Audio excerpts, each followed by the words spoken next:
Ladies and gentlemen, let me ask you a question. Have you ever experienced silence in a relationship? I'm talking about those moments when communication stops, when the calls don't come, and the texts remain unanswered. It feels like an emotional void, doesn't it? But here's the truth. It's in those moments of silence that the loudest conversations actually happen.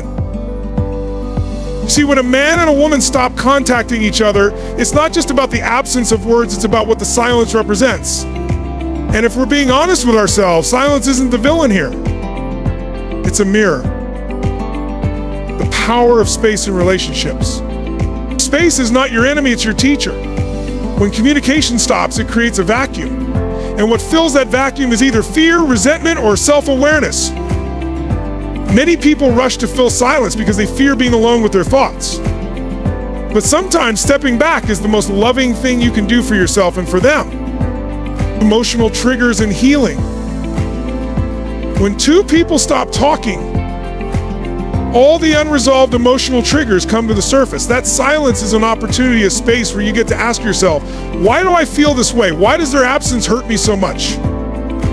Because maybe, just maybe, the pain isn't coming from the other person. Maybe it's coming from within you. Self-worth and dependency. Listen, you cannot love someone from a place of emotional dependency. Love isn't, I need you to feel complete. It's, I am complete, and I want to share that with you. The silence reveals whether you were in that relationship out of genuine love or because you needed validation, comfort, or distraction from your own insecurities. The role of communication styles. Men and women often handle silence differently. Men might withdraw to process their emotions internally, while women might crave connection and dialogue to find resolution. Neither approach is wrong, but when these styles clash and communication stops, the gap widens. Awareness of this difference is key to breaking the cycle. Growth through reflection. Here's something profound. Silence is not always an ending. It's a pause, and in that pause, you have two choices. You can either use it to reflect, grow, and rebuild, or you can use it to harbor bitterness and blame. What you choose will determine whether this silence becomes a bridge or a wall. Decisions vs. reactions. Most people let silence become permanent because they act out of emotional reactivity instead of conscious decision-making. Are you letting pride stop you from reaching out? Are you letting fear stop you from expressing your truth? Silence doesn't have to mean finality, it can mean clarity, but only if you approach it with intention. In conclusion, own the silence. So here's the bottom line: silence is not the enemy. It's an invitation. An invitation to heal, to grow, and to redefine what love and connection mean to you. Don't fear the silence, lean into it. Own your emotions, own your growth, and when the time is right, if the connection is meant to be, you'll know exactly what to do. Because true love isn't afraid of silence. True love learns from it. Thank you. Now go out there, own your space, and create meaningful connections. You know, one of the most overlooked truths in relationships is this: space is not your enemy, space is your teacher.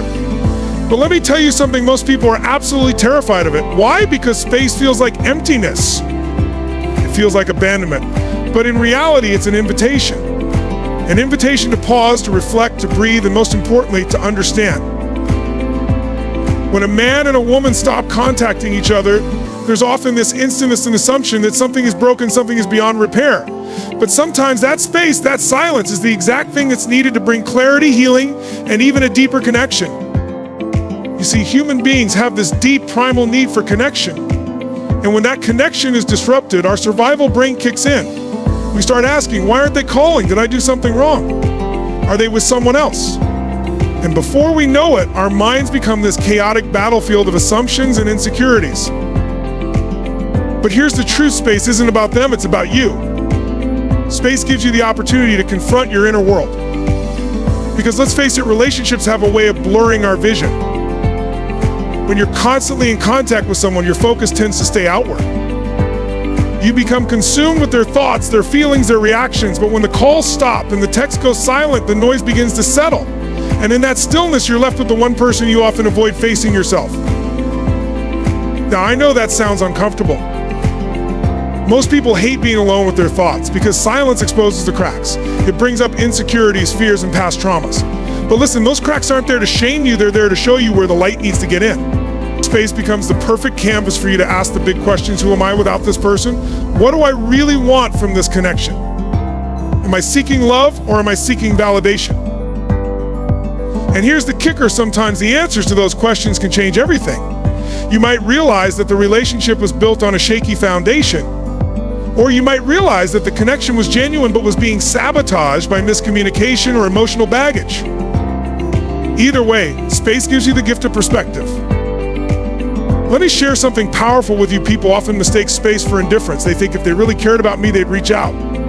They'd fight for me, but love isn't always about constant closeness. Sometimes love is about trust, trusting that space can serve a purpose, trusting that silence doesn't have to mean the end. I've seen so many people rush to fill the silence because they can't handle the discomfort of it. They send long emotional messages, they call repeatedly, they beg for closure, for answers, but what they're really trying to do is escape the discomfort within themselves. You see, when two people are apart, there are two parallel journeys happening. One person might be processing emotions in solitude, while the other might be desperately trying to bridge the gap. But here's the secret: you cannot force someone to close the distance. You cannot force clarity to happen faster than it's meant to. Instead, your responsibility in that space is to focus on yourself. Are you showing up as the best version of you? Are you growing, healing, and reflecting? Because the truth is, if that silence ends and you reconnect without doing the inner work, you're just going to recreate the same patterns and end up in the same cycle of miscommunication and hurt. Space isn't about punishment. It's not about playing games or teaching the other person a lesson. It's about honoring the process. Sometimes two people need time apart to heal individually before they can heal together. And sometimes space reveals that the connection isn't meant to be rekindled at all. But either way, it serves a purpose. So here's what I want you to remember: don't fear space. Don't rush to fill it with noise, distractions, or temporary fixes. Embrace it, use it. Because space isn't emptiness, it's an opportunity. An opportunity to grow, to learn, and to gain the kind of clarity that only silence can bring. And when you honor that space, whether the relationship comes back together or not, you win. Because you've grown, you've healed, and you've shown yourself the respect you deserve. Remember this: true love doesn't suffocate, it creates room to breathe. And sometimes the most powerful connections are the ones that survive the silence, not the ones that avoid it. When two people stop communicating, something fascinating happens. It's as if silence becomes a magnifying glass, exposing every emotional trigger, every unresolved wound, and every fear hiding beneath the surface. You see, emotions are powerful. They drive our actions, they shape our perceptions, and most importantly, they reveal the stories we've been telling ourselves about love, connection, and self-worth. And when contact stops, those emotions, they don't just disappear. They amplify. Let me tell you something: silence is not passive, it's active. It's like an emotional amplifier turned up to full volume, and whatever was buried deep within you starts bubbling to the surface. Maybe it's the fear of abandonment, the pain of rejection, or the haunting echo of an old heartbreak. And in that silence, your mind starts running wild. Why aren't they reaching out? Did I do something wrong? Am I not enough? Are they with someone else? You see, the silence isn't just about the other person, it's about what their absence awakens inside you. Most people think the pain they feel during silence is caused by the other person, but the truth is, much of that pain was already there, long before this moment. The other person just acted as a trigger. Their silence didn't create your insecurities, it revealed them. And this, my friends, is where the gold lies. Because the silence creates an opportunity, a rare, often uncomfortable opportunity to face those wounds head on. But here's the challenge: most people don't want to face their emotional wounds. It's easier to blame the other person. It's easier to say, if they would just call, if they would just explain, if they would just care a little more, I wouldn't feel this way. But let me ask you something: is that true? Or would their call, their explanation, and their care just temporarily soothe a wound that's been festering for years? You see, emotional triggers are like alarms going off in your psyche. They're saying, hey, something here needs attention. Something here needs healing. And when two people stop communicating, it's like the volume of those alarms gets turned all the way up. And that's where the real work begins. Because now you're not just dealing with the silence, you're dealing with yourself. Most people run from this stage. They distract themselves with other people, social media, work, or even substances, anything to avoid sitting alone in that silence and asking the hard questions. Why do I feel unworthy of love? Why do I need constant reassurance to feel secure? Why does their silence make me feel invisible?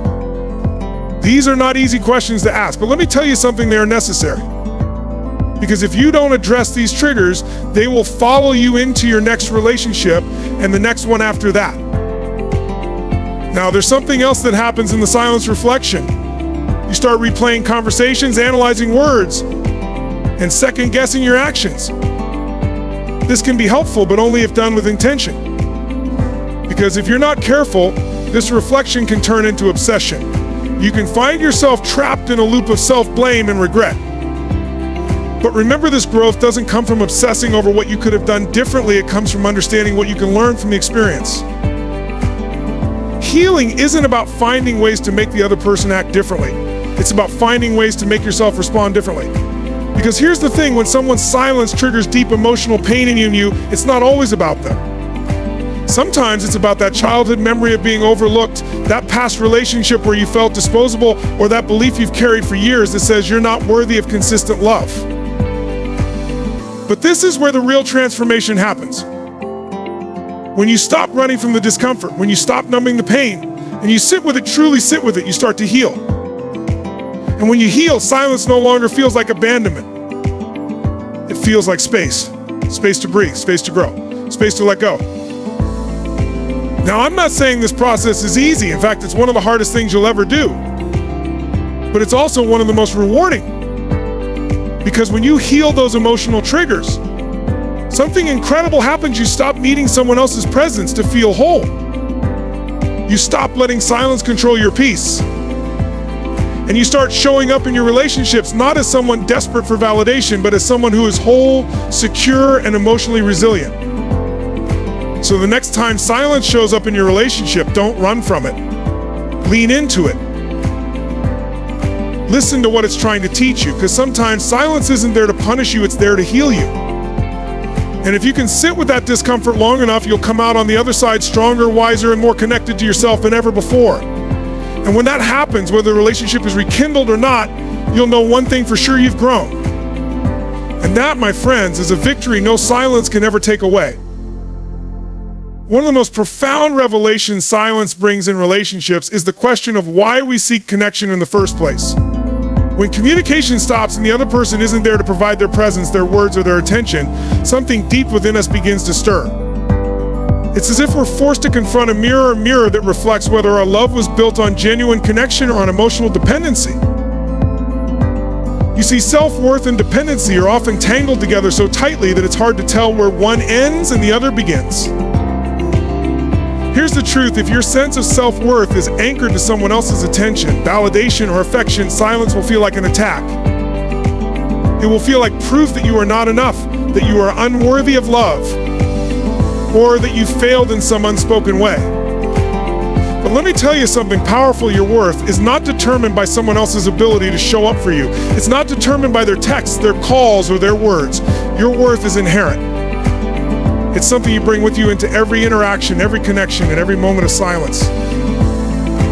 But here's where things get complicated. Many of us enter relationships with unhealed wounds, hoping the other person will fill the gaps. Maybe it's the gap left by absent parents, by a past betrayal, or by years of feeling unseen and unheard. So when someone pulls away, when communication stops, it's not just the absence of their presence that hurts, it's the reopening of all those old wounds. It feels like confirmation of every fear we've carried. I'm not lovable. I'm not enough. I'm easily replaceable. But let's stop right here for a moment, because this silence, this emotional void, is actually a powerful opportunity. It's an opportunity to ask yourself some deeply uncomfortable but necessary questions. Am I in this relationship because I genuinely love this person, or because I'm afraid of being alone? Am I seeking a connection, or am I seeking someone to complete me? Because, my friends, there's a massive difference between needing someone and choosing someone. When you need someone to feel whole, you place the burden of your happiness on their shoulders. You make them responsible for soothing your fears, silencing your insecurities, and filling the gaps in your self-esteem. And let me tell you, that's not love, that's dependency. And dependency breeds resentment. Because no one, no matter how loving, caring, or attentive, can carry the weight of your self-worth. But when you choose someone from a place of wholeness, everything shifts. You no longer cling to their attention as proof of your value. You no longer crumble in their silence, because your self-worth isn't up for negotiation. It's anchored in something deeper, something internal. Now, does this mean you shouldn't care if someone you love stops talking to you? Absolutely not. We're human. We crave connection. We desire reassurance. And yes, it hurts when that connection is disrupted.